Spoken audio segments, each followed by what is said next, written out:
So these cartoons summarize over 2 decades of research that many people did on glycocalyx and what happens when glycocalyx is damaged. So on the left, you'll see these blue structures represent the polysaccharides of the glycocalyx stuck to the endothelium. We know now that the endothelium needs these structures to sense the motion of blood flowing over the endothelial surface. So when blood is flowing, these structures bend forward, they amplify the so-called shear forces about 100-fold. And that's the threshold that the endothelium needs to be aware of anything flowing over its surface and triggering biochemical processes within the endothelium. One of those processes is to stimulate the enzyme nitric oxide synthase. So when blood flow increases and these structures of glycocalyx bend more forward, they trigger the endothelium to start producing nitric oxide. At the same time, these structures are also binding sites for important protective enzymes like superoxide dismutase. And superoxide dismutase is an enzyme that captures and inactivates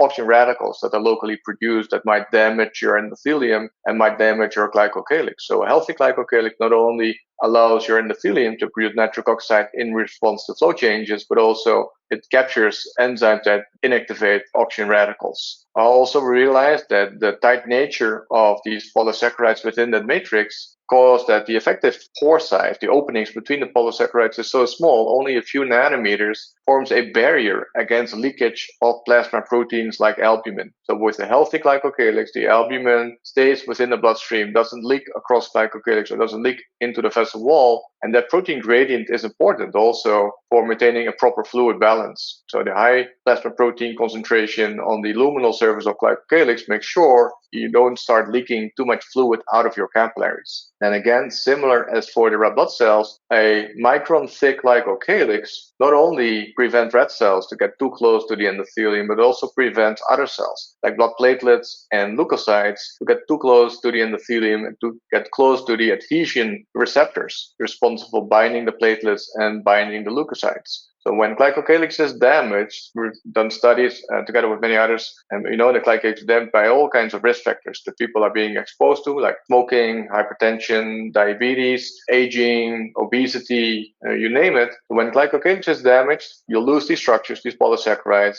Nitric oxide production will be impaired because the endothelium doesn't sense the blood flow anymore. Superoxide dismutase enzymes cannot bind anymore to the endothelium, so there's more oxygen radical activity near the vessel wall. You'll start losing proteins and fluids, and platelets and leukocytes will start sticking to the wall when that happens. So I'll show you a few examples of these experiments that led to these concepts. Well, this is an example of the role and importance of glycocalyx in a large vessel, in large vessel arteries in the process of atherosclerosis. So we know that in large vessels near bifurcation areas, there are specific sites that are predisposed to start leaking cholesterol in the vessel wall and start building plaques that cause atherosclerosis. So when we look at these sites in more detail, we see that at sites where the cholesterol starts leaking, we have a very thin glycocalyx. And the glycocalyx at these sites is much thinner than in the rest of the vessel. So downstream, we find a very thick glycocalyx. Even at the opposite side of the same vessel, we find a very thick glycocalyx. So for some reason, glycocalyx is very thin at these sites where the cholesterol starts leaking and where the plaque formation starts. So if you look at the way the blood is flowing at these large artery bifurcation sites where the lesions start developing, we realize if you look at this animation, so the red color is forward motion of blood over the heart cycle, and the bluish color is backward flow, the blood over the heart cycle. So you see, this is a model of the carotid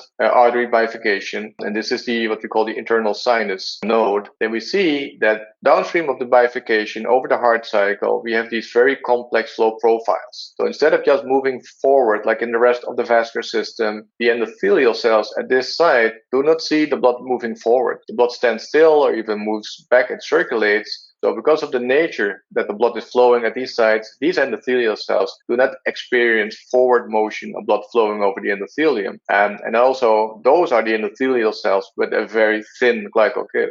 So when we started studying the effect of the level of forward motion of blood flowing over the endothelium on glycocalyx synthesis, we use these kinds of tools. This is a small flow chamber in which we can culture endothelial cells and then close the chamber and put a glass window to visualize what happens with the endothelium and with glycocalyx. And we can connect the chamber to tubes to control the flow of blood flowing over the endothelial cells.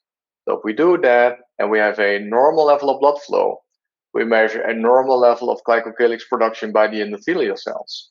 But when we lower blood flow to very low values as experienced by the endothelial cells downstream of the bifurcation, we realize if there's a lack of forward motion of blood flowing over the endothelium, it also has a great impact on the level of glycocalyx production. So because of their location at the bifurcation area and being not exposed to forward motion of blood due to the complex flow profiles, these endothelial cells make much less glycocalyx than other endothelial cells, which makes them much more vulnerable and much more leaky. And then again, if we look at the leakiness of cholesterol at these sites, we labeled cholesterol molecules with a green dye, as shown here, injected it into the bloodstream. So the blood would be flowing here on top. On the bottom would be the vessel wall. And we compared the leaking of cholesterol into the vessel wall at sites with a thick glycocalyx. So the common carotid is a large vessel before the bifurcation area. And then the carotid sinus would be the region downstream of the bifurcation where it's a very thin glycocalyx. So all of the vasculature with the thick glycocalyx, the cholesterol would not get past glycocalyx. So here's the blood flowing. Here's where glycocalyx would be, and here's the blue dye that we use to stain the endothelium. So in vessels with a healthy glycocalyx, the dye labeled LDL cholesterol did not leak into the vessel wall and got stuck into glycocalyx. While in contrast, the site with a very thin glycocalyx, as in the carotid sinus, already within 10 to 15 minutes, you'll see that a lot of cholesterol already leaked in between the endothelial cells and started accumulating in the subendothelial compartment in the vessel wall, which triggers the first step in the process of atherosclerosis. So we demonstrated with this study that due to the very thin glycocalyxes at these bifurcation sites, well, cholesterol is much more likely to start accumulating in the vessel wall at these sites,